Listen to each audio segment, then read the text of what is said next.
Hello everyone, Rob Guest from football.london here and welcome to the latest episode of Gold Guest Talk Tottenham, sponsored by NordVPN. Joining me as ever, it's Alasdair Gold. Ali, you well? I am, thanks. Yeah, I hope you are too. I didn't realise until just briefly before we started recording this that we passed a bit of a milestone with our last episode. Well, not even our last episode. Shows how focused we are on talking about Spurs. We actually don't realise how many episodes we did.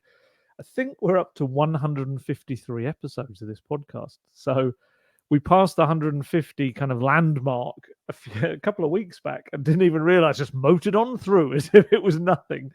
But yeah, you know what? I looked back to see our first episode of this. Obviously, we did I started off the rough kind of rumblings of a Spurs podcast, didn't we, years back, and then it kind of disappeared, and then we brought it back 3 years ago, or just under 3 years ago, in this its format as it is today. You know, Golden Guest Talk Tottenham, rather than just a kind of a general thing.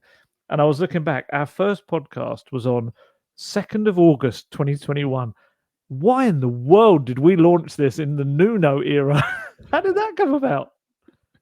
Well, I think they just wanted it to go again, and obviously we've lasted a bit longer than Nuno. I think, how many episodes will we have done when Nuno was manager? Probably about 20. Yeah, it probably was don't only know. about 20, yeah. Yeah, so it's been good. Those poor listeners, though, if they've listened to all 153, Fair play. They should get certificates, shouldn't they? Certificates of merit and distinction for getting this far. I couldn't believe that. I looked back and our first podcast title was Golden Guest Turn Up to Work on the Day Harry Kane Apparently Doesn't. just shows you, like, what were we thinking that week?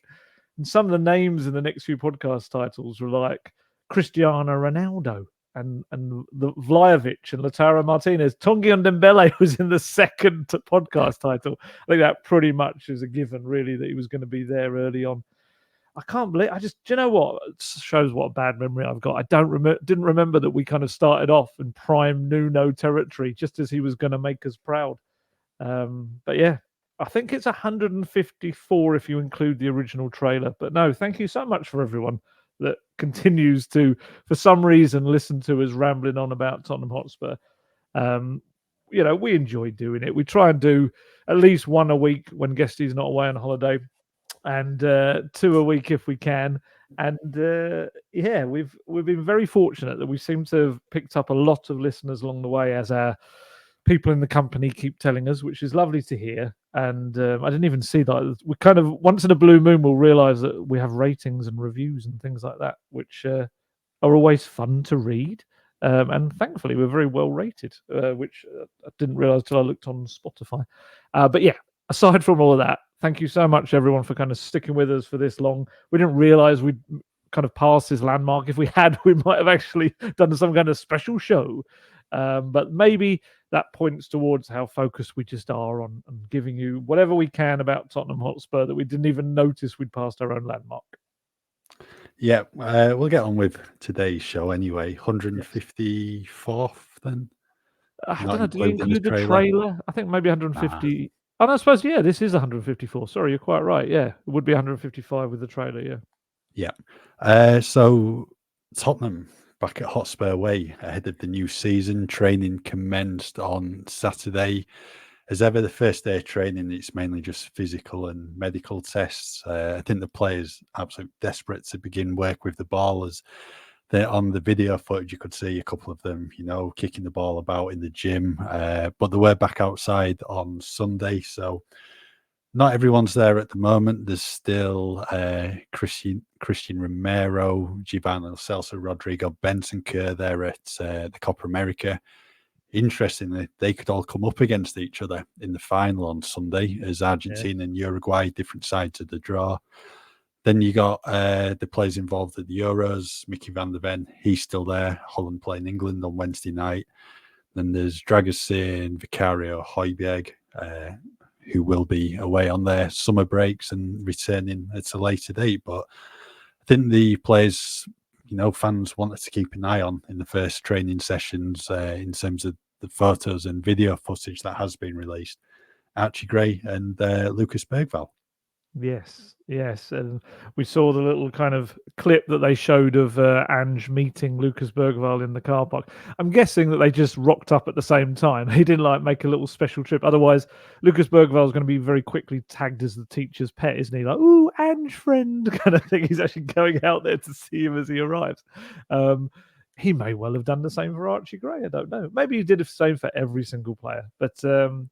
Yeah, it's cool to see the kind of the new ones in through the door. That's kind of the point of getting some deals done early. I know it's not as many as everyone would like, but there are, I suppose, two new faces in Archie Gray and Lucas Bergvall. I know Lucas Bergvall was done in February, and a returning one in Timo Werner, who we've seen seems to be involved in training, doesn't he, as well? It's not like I did wonder with some of the injuries towards the end of the season how quickly we'd see them, but certainly Timo Werner, I saw him kind of slinging balls across into the 6-yard box and some of the footage they showed. Manor Solomon as well involved. I don't want to use the cliche. It's like a new signing, but it's a player we haven't seen much. So yeah, getting to see him involved in things again, and it's just the weirdest thing for me is seeing the lone players who have had no part of Andrew's plans whatsoever coming back into it. Do you always find that weird when suddenly there they are in Spurs kits and you're kind of thinking you were not meant to be there? Yeah, Jed Spence, Sergio Reguilon, two players who you think probably will be moving on again. There's Alejo Valise, he's back as well, but this is the case always in pre-season. It's just a case of trying to move them on, or whether or not they become part of the team going forward. We'll have to wait and see. But to say there's been Euro 2024 on the schedule this summer, Copa America as well, there's an awful lot of players at Hotspur Way, very few missing, which in turn, should bode well for Ange and the coaching staff, opportunity to work with them, from the get-go and hopefully make a quick start to the season. Yeah, it's weird. Seeing like a player like Sergio Reguilon kind of shows you, because we're not seeing week in, week out. Just kind of seeing what he did at times on loan at Brentford and United last season. But he kind of looks older. It's like, I think I'm in my head, I see him as the guy that joined it was 2020, wasn't it? It's like 4 years ago. And I kind of see him as that fresh-faced, kind of young Spaniard who was very popular, cheeky chappy in the camp. And now you kind of look at him, and I'm not saying he's not fresh-faced anymore, but he does look like one of the older players. He looks like a guy who's, probably 27, 28 now, something like that. And I found that weird. And even with Jed Spence, when Jed Spence came back in between the Leeds and Genoa loans last season, he trained with the under-21s. They didn't even incorporate him back into the first team. So to kind of see him given I don't want to go as far as say a chance to start afresh, because people will maybe get a little bit kind of take that in a different way, because I think his future lies elsewhere. I'd be stunned if there's a turnaround in that, and you never know. I'm going to say 100%. You never know. He may be the most incredible trainer, absolutely show Ange that he could be an inverted fullback, all of this sort of stuff in the next week or two ahead. But it looks like his future lies elsewhere. But it is so weird to see these players suddenly integrating back into a setup that they weren't really part of. And like you mentioned there, Alejo Valise, he had a stinker of a loan at Sevilla, and through no fault of his own, just a terribly chosen loan for him. And it's a big kind of moment for him to come back and, I guess, show a little bit of what he's about, and maybe on a different degree, someone like James Maddison, left out of the England squad and comes back and just with a point to prove. But yeah, it's weird to see them all kind of thrown back together again in their new training kit as well, which I think I like. I'm not a massive fan of the kind of the sponsor emblazoned across it and all of that, but that's a whole different subject. But in terms Have of you noticed, in terms of the sponsor, a lot of the young players that have the sponsor on the shirt? No, because they're not 18. Oh no, actually, some of them would be. Is it under 21? Some of them will be, I imagine, because they'll get the training kit as part of the under 21s team. I imagine they'll be in their training room. You think? Oh, I thought you meant it was like a betting kind of thing, because they might not be old enough to wear a betting company. I don't know. It could be that. I don't know how that works. Someone like Mikey Moore, for example, who's only 16. I don't know how that works. The legality. Well, there was actually an example last season. I think a 15-year-old played for Blackburn in the FA Cup, and their sponsor is one of those vaping ones, Right. vaping company, and he couldn't Yeah. wear the sponsor So maybe, shirt, maybe. so Yeah, maybe. it could be. There you go. Might have stumbled across the right answer somehow between us. But yeah, it's. I mean, yeah, it's fantastic to see the kind of the two new young lads in there as well. And yeah, obviously, kind of got the pre-season friendlies to come as well, and going to start digging around behind the scenes and seeing how they're settling in. I'm sure it's absolutely fine. Intrigued to see. Archie Gray looks like he knows quite a few of the youngsters. He kind of said that in his interview, and I forgot because there was a bit of moment between him and Jed Spence. Of course, him and Yeah. Jed were at Leeds last season, and yes, there were other issues as well. But technically, Archie Gray was also keeping Jed Spence out of the right back slot before he went away. So a tiny bit of rivalry, but they did a very warm greeting. It seemed to be between the two of them. I think with Archie, he arrived with Dane Scarlett. It looks to be from the video when they all entered the reception at Hotspur Way. You were hiding in the hedge. Don't make out as a video. But yeah, I was just actually having a look back at the players Archie knows, because he did mention that in his interview with the club, that he's played with Dane for the under-20s once. And Alfie Devine was in that team, and I think for the under-19s he'd played with Jamie Donnelly, Luca Gunter was in that, and Alfie Dorrington was on the bench, and Ashley Phillips was captain of the team. Right. So we know quite a fair few of them, and I think there was a bit of a moment in one of the training videos when he embraced with Jamie Donnelly. So they obviously know each other from international duty. Yeah, there definitely seemed to be quite a kind of a closeness between those two. Like they get on pretty well. And obviously Lucas Bergvall was hanging around with Dayan Decky, the fellow Bromma Poikana boy, Stockholm lad. So yeah, they seem very who's it? Someone did that actually. Someone said like, I think it was the person that greets them on the social media videos, like, "Oh, new friend," kind of thing as they walk in. His hair is so blonde, Lucas Bergwijn, isn't it? We're not going to have any problem from press boxes kind of seeing him on the pitch at any point and working out who had the shot or that made the pass. That is a bright bit of blonde hair on his head, as I have seen up close and personal when I went out there not last month, the month before that, May. Yeah, fascinating to see how they all fit in, how quickly they take to it all, whether they're competing for a spot, which they potentially could be, if Ange decides that Archie Gray is going to be a number 18, number 8 for the season, or whether he's going to be a right back, or whether he's going to be all of the above. But yeah, no, it's fascinating to see the little things and the dynamics between the players. A lot of youngsters involved as well, weren't there? Yeah, handful of them. Tyrese Hall being one of them. Mikey Moore, two players who've certainly caught Ange's eye. Jamie Donnelly as well. Yes, I mean, it's always the case in pre-season when there's players missing. You get a few of the youngsters joining up, and there could be an opportunity there for them in these upcoming friendlies against Hearts and QPR. Then I suppose a couple of them probably will make the trip to Japan and South Korea, because that's been the case, when Mauricio Pochettino was in charge, Antonio Conte as well. And, a fair few of them did well in the postseason game in Melbourne against Newcastle. I think George Abbott's there training as well. So yeah. To say about George, yeah. So yeah, there is a fair few of them, and there will be, like I said, just looking to make a big impression on Ange. I've just got a funny feeling about George Abbott this season, whether it's at Tottenham or whether it's on loan. I think people may need just to keep an eye on him. I've just got a funny feeling that he's going to be one that is going to be pushed a little bit more towards the first team this season. Like I say, if he doesn't end up on a loan, I think there's quite. How do I best put this? I think they were very pleased with his last year of development. Obviously, got the Premier League appearance under Ryan Mason towards the end of the previous season. But I think last year, and it was reflected in the fact that he became essentially the captain of the under-21s for much of the kind of second half of the season.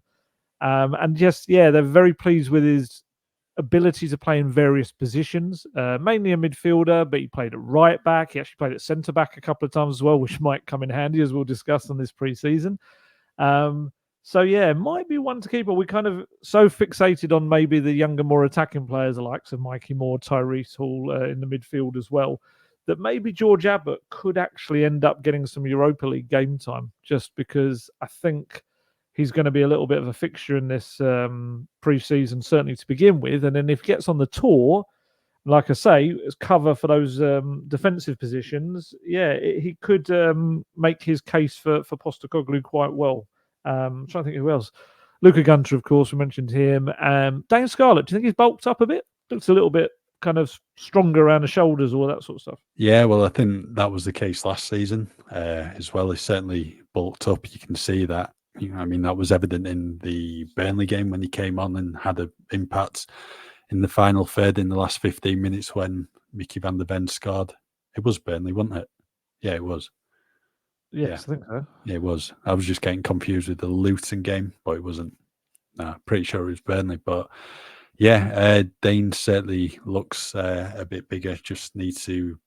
Spurs will need to decide whether he is to remain with the club, maybe for the first half of the season, or heads out on loan once again. He certainly needs the minutes because, I mean, that Ipswich loan spell was, not the best of ones in the end. I think it was 12 substitute appearances.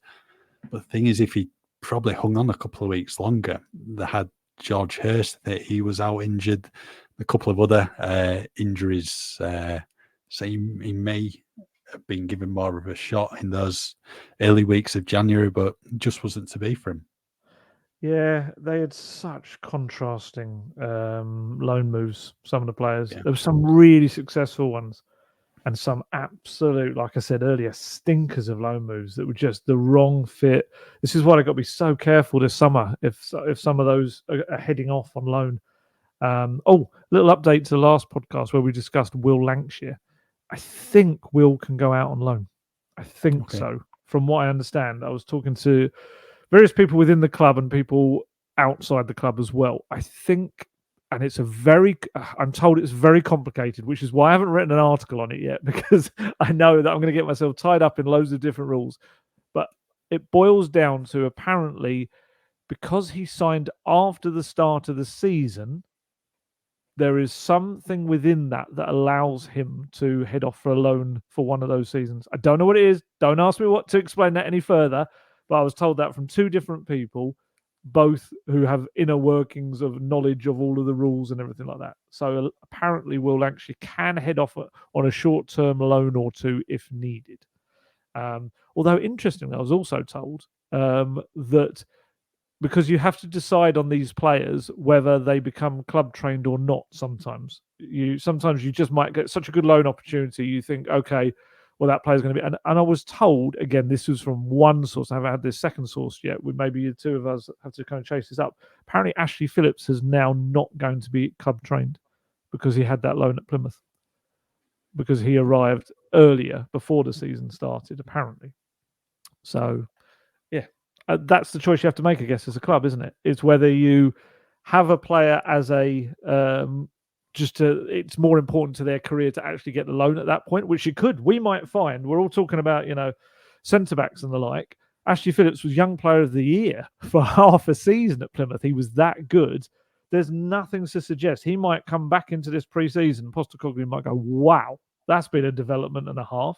He might come in and they might think, okay, brilliant. That's essentially the fourth centre-back. We don't know whether that might end up slightly changing their plans at centre-back, especially if you've got someone like Ben Davies to back up. We're kind of, a lot of us, myself included, thinking, oh, you probably need a fourth senior centre-back, but I was going to call him Alfie Devine. Ashley Phillips could have an absolute stormer of a pre-season and show that he's come on leaps and bounds and end up getting loads of game time in domestic cup competitions and Europa League and things like that. In which case, going back to my original point, it was probably a good idea to do that rather than have him as club trained a couple of years down the line. You've got to do what's best for the player at the end of the day. You don't want to be going, actually, we won't send him out on loans. We want him to be club trained. You've got to do what's best for the player and not stunt their development in the game. Really. Yeah, no, I agree. I'm not sure how that's going to apply to Oliver Skip this summer, but we'll see. we'll see whether they, I'm sure Skippy just wants to play football, but we'll see what happens with him. But yeah, it's not only the players, coaching staff as well. New faces there for this pre-season. Yeah, Nick Montgomery, Sergio Raimundo as well. They were at the club Saturday to get down to work with Ange, so I'm sure they've been looking to make their mark on the training pitch already. I know Nick Montgomery, highly rated in Australia following his time at Central Coast Mariners.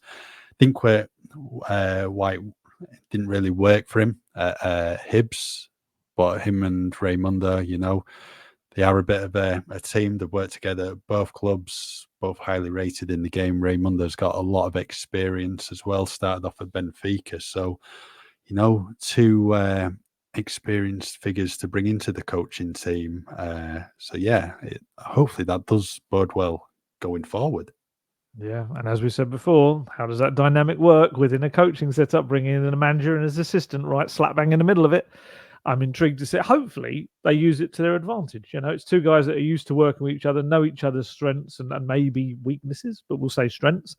And yeah, it's going to be an interesting one for Matty Wells to kind of exert his authority straight off the bat over someone that is, what is he, 42, 43, something like that, 44 maybe. Certainly in their 40s when he's still a young coach himself. And maybe that's part of the test. Maybe that's what Postecoglou wants as well, to kind of it's a good skill for a manager to have, because often young managers will go into situations where they'll have some of the players will be older than him. I think as Ange had himself when he started out as a coach. So maybe it's all part of his development. Intrigued to see what they bring. Certainly seem to be two very disciplined coaches from everything that I've read about them. So no one's going to be able to kind of slack off or get away with anything in training sessions. There's a little military background, certainly with Raimundo, and I think it's the dad of Montgomery as well was in the armed forces. So they're very much disciplined and organised background, and that should come out on the training pitches. And just interested to see how a bigger coaching staff works as well, and more kind of portioning out of what they do.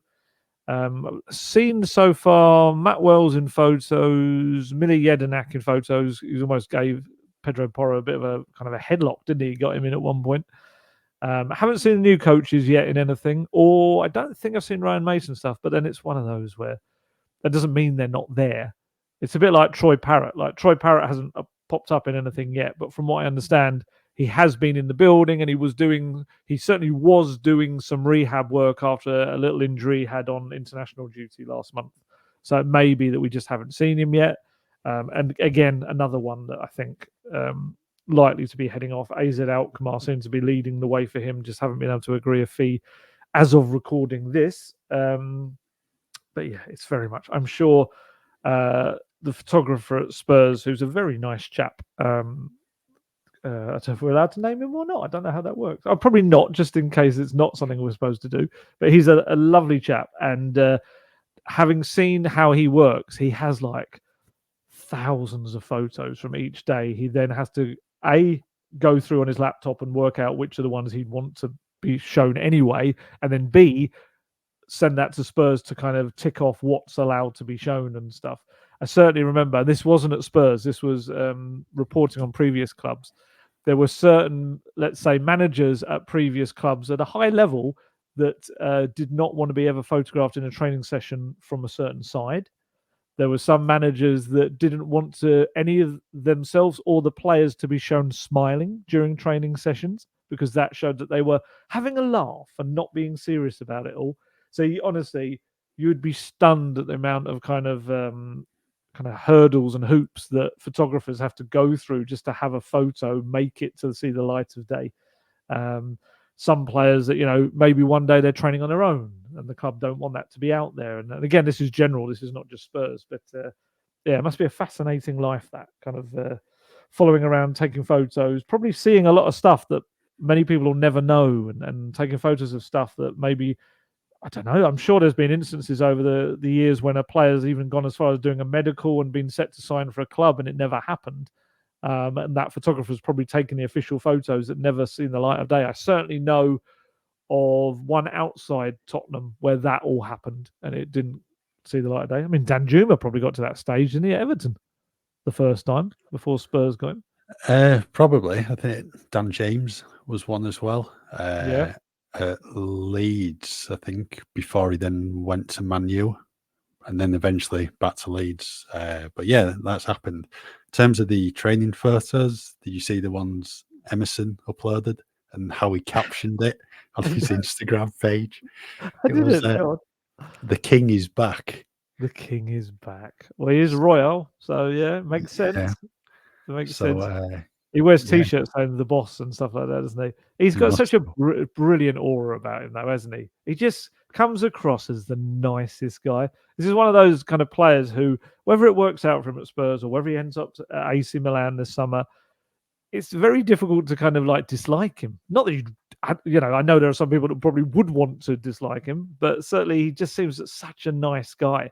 And he's been desperate to do mixed zone interviews, hasn't he? And they just kind of haven't quite been at the stage yet with his English, I think, to really let him loose on that. But I'd imagine if he is still at the club in pre-season, I wouldn't be shocked if we end up getting an interview with him because he's kind of champing at the bit to do that. He's got a lot better English than I think Richarlison, who's been there far longer in the country as well. So yeah, no, he's got a very funny way about him, and I've never heard anyone say a bad word about him behind the scenes whatsoever. Yeah, Sonny's back at Hotspur Way as well. Yes. Wasn't initially there. I think Saturday and Sunday when the rest of the players returned. He was back there on Monday, and quite the welcome for him as well because it was his 32nd birthday. So a number of balloons was waiting for him at the door, and had a number of messages as well from his teammates. No idea what some of them said because it was in the native language. They could have said anything. Yeah, I was surprised they didn't do subtitles.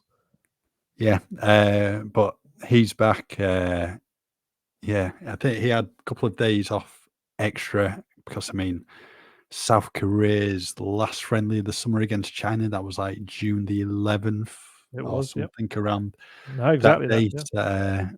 Yeah, so he'll be back looking to make his mark and hopefully lead Spurs to glory this season.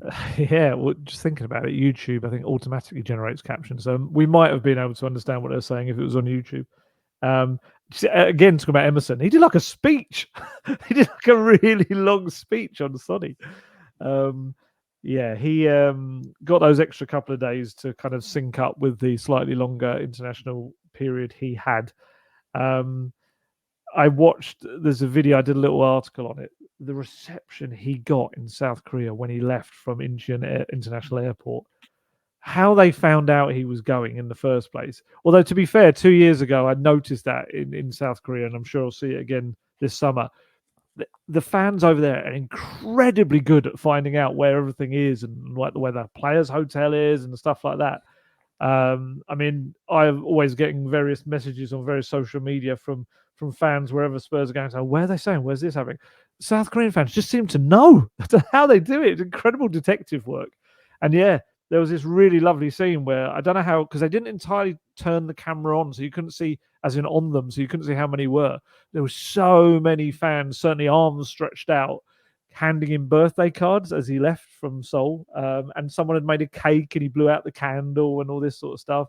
And he had all these kind of like security around him. He's handing all. There's like this poor security guard who probably couldn't have ever even tackled someone because he had a mountain of birthday cards he was holding anyway. But yeah, just the love they have for him is incredible. It's like nothing we kind of have over here. We kind of like respect players and we kind of see them as celebrities, I guess, the public too. But in South Korea, it's just this adoration for him and everything he's done for the country in terms of as a player and also, I guess, representing the country abroad in such a great way. And yeah, it was just so cool. And then I guess he goes from that being this very kind of humble person with the fans, and he goes straight into probably quite the laddish atmosphere of the changing room, and you see him mucking about with the players. It's yeah, it's quite a fascinating little juxtaposition. But yeah, good to have him back. And I do think I've seen some people saying like, oh, he's getting old and needs to be replaced. And I just keep looking back at his numbers for last season: 17 goals and 10 assists in 35 Premier League games. If that's declining, wow, I wish I was declining at that rate because that's incredible. yeah, I think he's still going to have a very big season ahead. Left wing or up front? Left wing. Yep. Much better left wing. I think he's a bit wasted up front. That's not his game, playing through the middle. We saw that time and time again towards the back end of last season. Much more effective from the left side. I imagine he'll be there. Richarlison through the middle unless they can get another new striker in through the door. Yeah, I think so. I think that's where he'll be.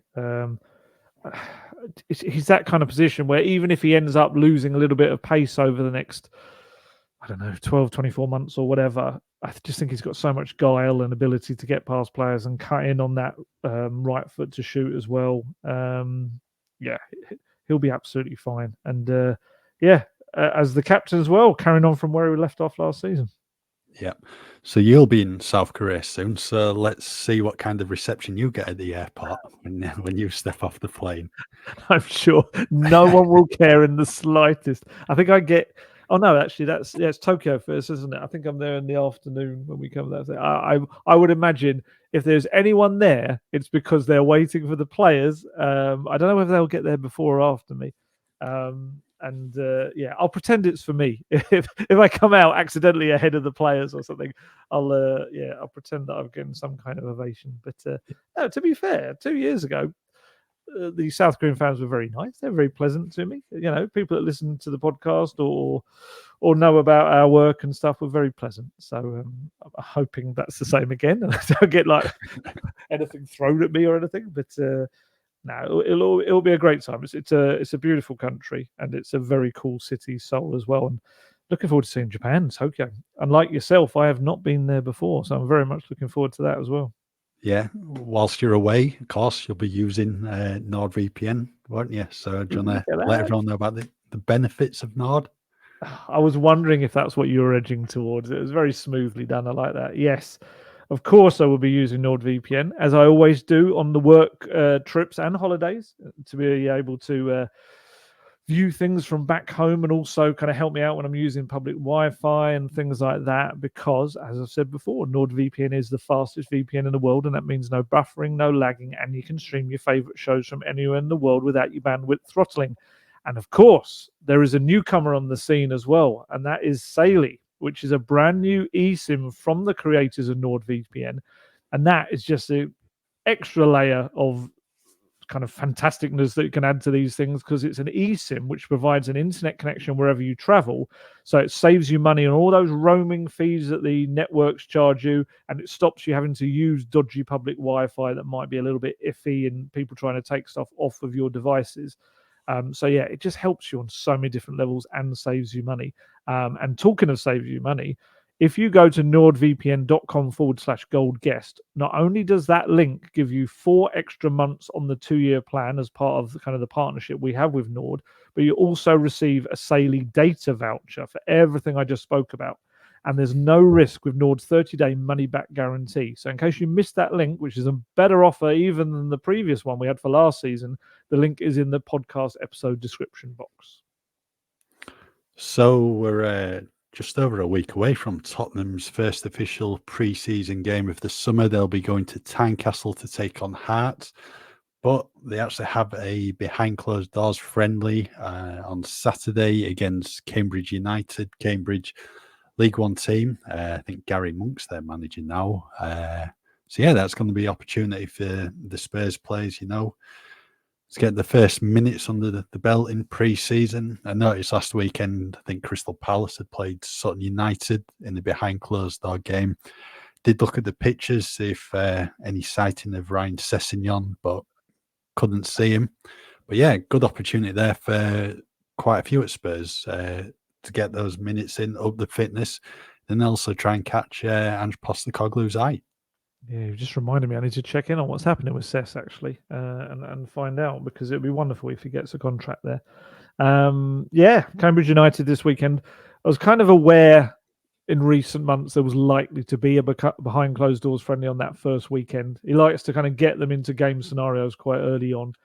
They don't normally take the form of a normal game, the early behind closed doors ones. They're normally, and it might be different this time, but often in the past we've had it's split into 3 30-minute segments instead, rather than the usual 2 45s. And that way you can kind of stop it every half an hour to either change up the players depending on the fitness, but also kind of use that as more like, it's almost like not quite, but almost a glorified training session of sorts, and have a proper chat with everyone. And there's definitely more kind of instruction coming from the sidelines as well. And yeah, well, it's a funny one. It's one of those where it's kind of unofficial. So whether Spurs put anything out about it afterwards, sometimes they have in the past, occasionally. I'm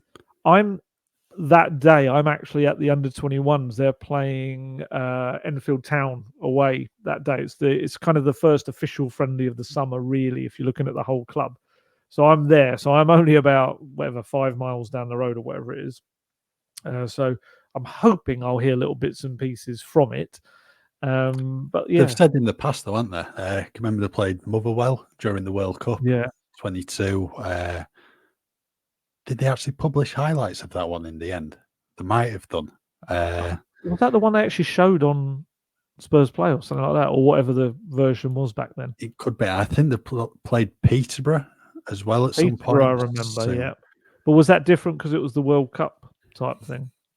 Maybe, but clubs do publish information on the website, so Cambridge might do. I suppose it depends on the result at the end of the day as well. Well, that's it. And also, because it's a 3 30-minute segment, if it is a 3 30-minute segment, then it's quite difficult to kind of quantify that as a match. It's almost like 3 matches in one with all the changes. So, but yeah, could be a first chance to see Archie Gray and Lucas Bergvall in the Tottenham colours, and playing and how well they do. I remember actually one of those pre-World Cup ones, Jed Spence looking really good, or sorry, post-World Cup friendlies.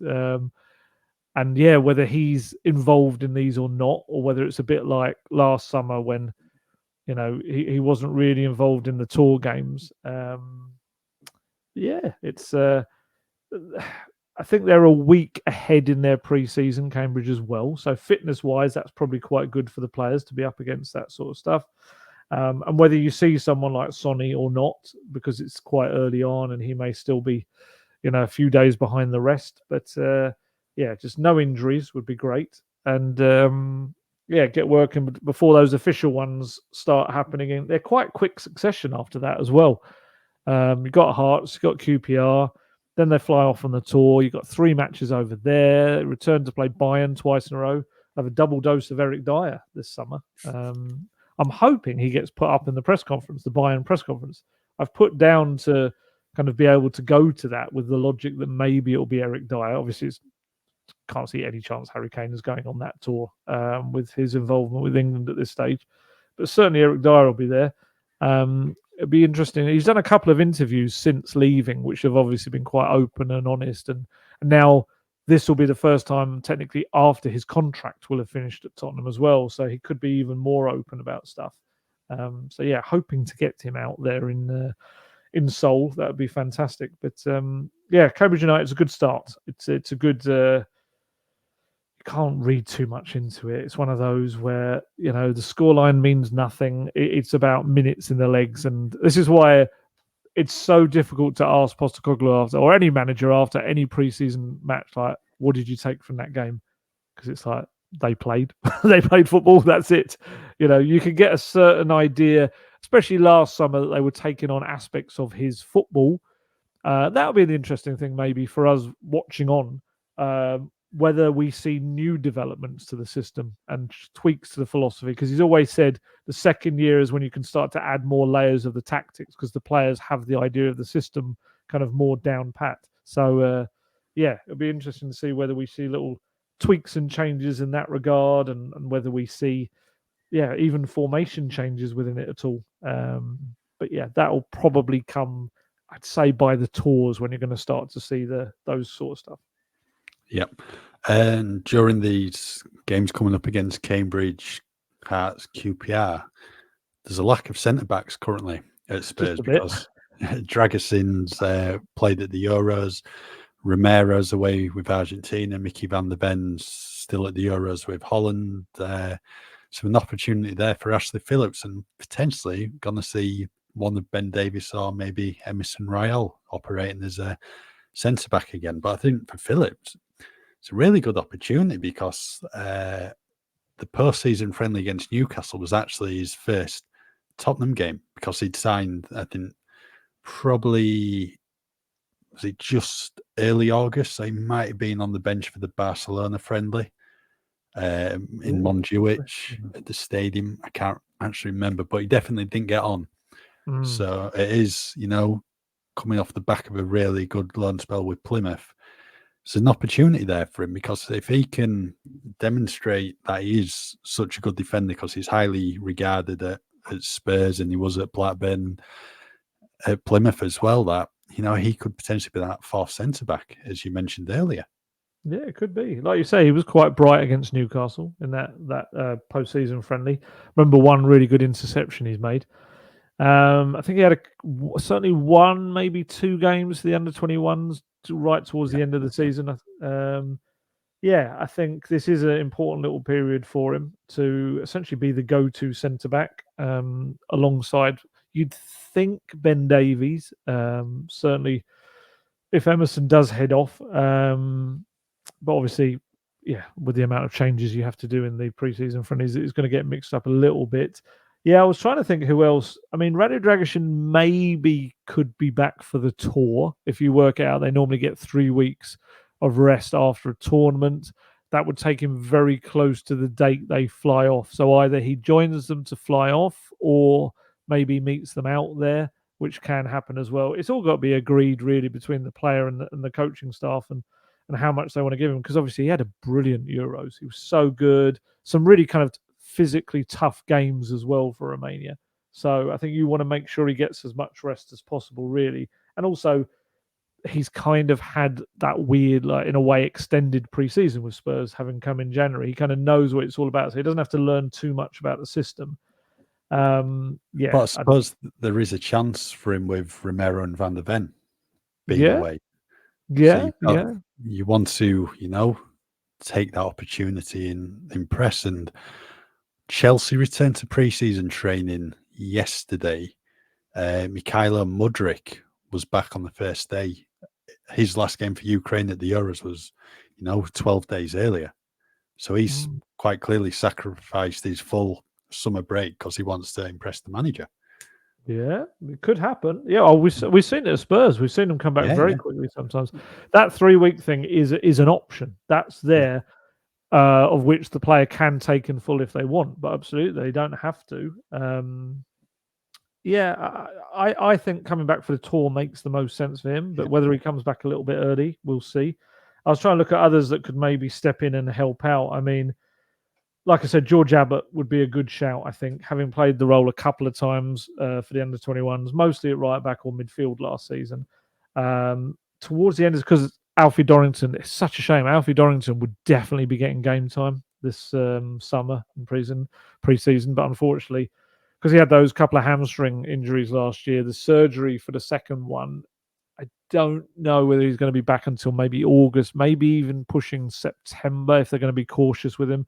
Because I think he's quite a quick healer, but he came back reasonably quickly last time and then obviously had another hamstring problem. So they're going to be so wary this time. So the people that filled in really for him towards the end of the season is Dante Casanova. He played much of the second half of the season at centre-back for Wayne Bennett's team. And then there was also Tyrell Ashcroft came in. He's a right-back mainly, but he came in towards the end a couple of times for Dorrington as well. So there's a few options there. Or who knows? Spurs could push to sign someone. Everything I was hearing, certainly in previous weeks, has been that the centre-back role, if they were going to sign someone, it would be more towards the end of the window. But then maybe you look at the situation right now, and if there was someone that popped up in the market as an experienced head on a good deal, maybe you bring him in. But I'm a bit like you. I'd like to see Ashley Phillips kind of given a bit of a chance to show what he could do. And, there was a lot of buzz about him when Spurs signed him. Again, we come down to this old balance, don't we? New signings or give the young players a chance to prove that they can come through and be as good as anyone out there. We'll see what Postecoglou decides. Yeah. One final thing before we head off. There's the TV dates for the Premier League games in August and September. They were announced, I think it was Friday. Spurs will be heading to Newcastle United Sunday, September the 1st. Now, no idea on what time that game is going to kick off. That's TBC for whatever reason, because there's 3 games that day. There's Chelsea against Crystal Palace and Man U against Liverpool. Neither of them have a set kick-off time yet. So I don't know if you'll be heading to St James's Park early on that Sunday morning or a bit of a later start. Oh, I don't know. They like to put some. There's always a couple of really awkward away trips for the fans. There's always ones where you think, why have you done that time? Because let's be honest, I think the fans are probably the last concern when they're looking down the potential kickoff times and dates. Yep. Arsenal at home, Sunday the 15th of September, 2 p.m. kickoff. I mean, that's usually the case in it. North London derby, 2 p.m. And then end of September, Sunday the 29th, Manchester United away at Old Trafford, 4:30 kickoff. That's going to be shown live on Sky Sports. That is as a result of Spurs playing in the Europa League. I think their first game in the new league phase is a couple of days earlier. So they're the ones that are set in stone. I think the Everton's 3 p.m. in Saturday, the first home game of the season. And Yeah. then there's an international break coming up straight after that Newcastle United game. Boo. We've not had enough international games in the last few weeks. It's just incredible. Yeah. Right. We'll call it a day for today's latest episode of Gold Guest Talk Tottenham. So we'll be back later this week. Should be plenty more to discuss. So in the meantime, just keep with us at football.london for all your latest Spurs news. If you go to nordvpn.com/goldguest, that not only does our link give you 4 extra months on the 2-year plan, but you'll also receive a Saley data voucher. There's no risk with Nord's 30-day money-back guarantee. The link is in the podcast episode description box.